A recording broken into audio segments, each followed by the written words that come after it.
माननीय बाळासाहेबांचा आणि धर्मवीर आनंद दिघे साहेबांचा आदर्श घेऊन आम्ही संघटना पुढे नेत असतो. धर्मवीर आनंद दिघे साहेबांच्या नजरेतनं असलेलं सामाजिक काम हे शिवसेनेतनं उभं राहावं यासाठी या कार्यालयाचं आज आम्ही उद्घाटन केलं आहे. आणि याच्यामध्ये जेवढ्या शासकीय योजना आहेत किंवा लोकांना मदत करायची आहे ते मदत केंद्रच या ठिकाणी आम्ही आज उघडलेलं आहे. आज श्याम मानव यांनी काल एक वक्तव्य केलं स्टेटमेंटमध्ये की अशोक कराड प्रकरणात एकनाथ शिंदेची पण चौकशी करावी किंवा त्यांना पण या सगळ्या प्रकरणामध्ये बोललं गेलेलं आहे, त्यामुळे त्यांची पण चौकशी व्हावी असं त्यांचं म्हणणं आहे. कोणाचं म्हणणं आहे? श्याम मानव ते काय म्हणतात त्याच्यापेक्षा शिवसेनेचे मुख्य नेते एकनाथ शिंदे साहेबांनी कॅप्टन खरातवर कडक कारवाई झाली पाहिजे ही भूमिका घेतलेली आहे. त्याच्यामुळे शिंदे साहेबांवर बदनामीकारक जे कोण बोलत आहेत त्याचा काही उपयोग होणार नाही. माननीय एकनाथ शिंदे साहेबांनी स्वतःचं कर्तृत्व आणि नेतृत्व महाराष्ट्रामध्ये सिद्ध केलेलं आहे. सावंतसाहेब नारी शक्ती वंदन जे विधेयक आहे ते नामंजूर झालेलं आहे. आता यापुढच्या काळात कशी भूमिका असणार आहे शिवसेनेची?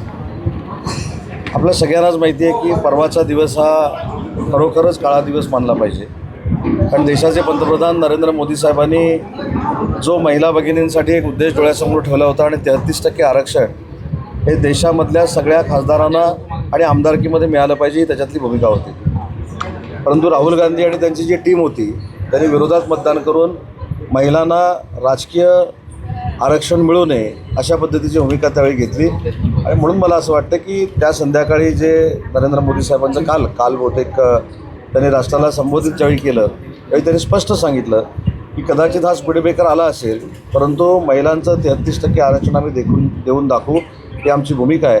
आणि आम्हाला सगळ्यांना आनंद एवढ्यासाठीच आहे की ज्यावेळी बिल मांडण्यासाठी केंद्र सरकारच्या माध्यमातून आलं त्यावेळी देशात NDAतले पहिले एकनाथ शिंदे साहेब होते की त्यांनी त्या संपूर्ण प्रक्रियेला पाठिंबा दिला होता. पण त्या आणून घटना बदलायचं काम सुरू होतं अशी सुद्धा टीका होत आहे.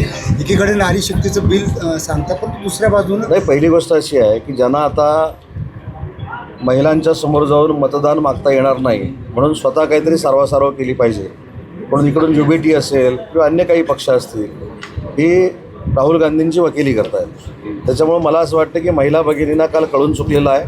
महाविकास आघाडी ही महिला भगिनींना कधीही 33% आरक्षण मिळू देणार नाही हे परवाच्या प्रसंगावरनं सिद्ध झालेलं आहे. प्रियंका चतुर्वेदी यांनी ट्विट करून या विधेयकाला पाठिंबा दर्शवला होता. एकूणच उभाटा गटाचे खासदार असून सुद्धा त्यांनी ती भूमिका मांडली. तुम्ही कसं माझी खासदार नाही, त्यांचं अभिनंदन केलं पाहिजे ना की UBTनं अशा पद्धतीची भूमिका घेतलेली असताना UBTत राहून आमचं त्यांनी समर्थन केलं हे कौतुकास्पद आहे. विधान परिषदेसाठी शहरातून पुन्हा ज्येष्ठ नेत्यांना संधी देणार का तरुणांना संधी? विधान परिषदेचे पूर्ण निर्णय हे माननीय एकनाथ शिंदे साहेब घेतात आणि तो योग्य तो निर्णय माननीय एकनाथ शिंदे साहेब 12 तारखेच्या अगोदर घेतील. राज्यसभेला नवीन चेहरा त्यांनी दिला होता त्यामुळे विधान परिषदेतही नवीन चेहरे दिसतील असं. नवीन चेहरा द्यायचा की जुना चेहरा द्यायचा हे सगळं एकनाथ शिंदे साहेब ठरवतात. त्याच्यामुळे 12 तारखेला तुम्हाला पण कळेल आणि आम्हाला पण कळेल की उमेदवार कोण असतो. नाशिक प्रकरणामध्ये अजूनपर्यंत खरं तर SIT तपास झाला कुठलाही निष्पन्न झालेला नाही. गेले 1 महिना झाला तपास होतोय त्याच्यात मात्र कुणाला अजून खरात वगळता इतरांना कुणाला आरोपी नाही केले त्यावर.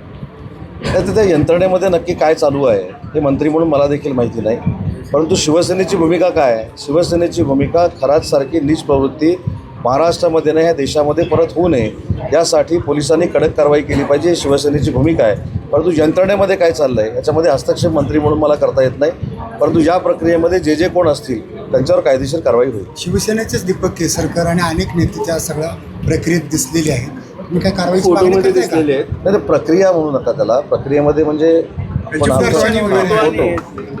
त्यावेळी देखील मी सांगितलं पुण्यामध्येच आपल्या कार्यक्रमाला ज्यावेळी मी आलो होतो त्यावेळी की एखाद्याचा फोटो हा असू शकतो. फोटो असला म्हणजे तो त्या सगळ्या बाबतीमध्ये त्याच्यासोबत आहे असं होत नाही. त्याच्यामुळे चौकशी अंती सगळ्या गोष्टी बाहेर येतील. परंतु खरातला कुठेही पाठबळ मिळू नये ही शिवसेनेची भूमिका आहे आणि खरातवर कडक कारवाई झाली पाहिजे ही आमची भूमिका आहे.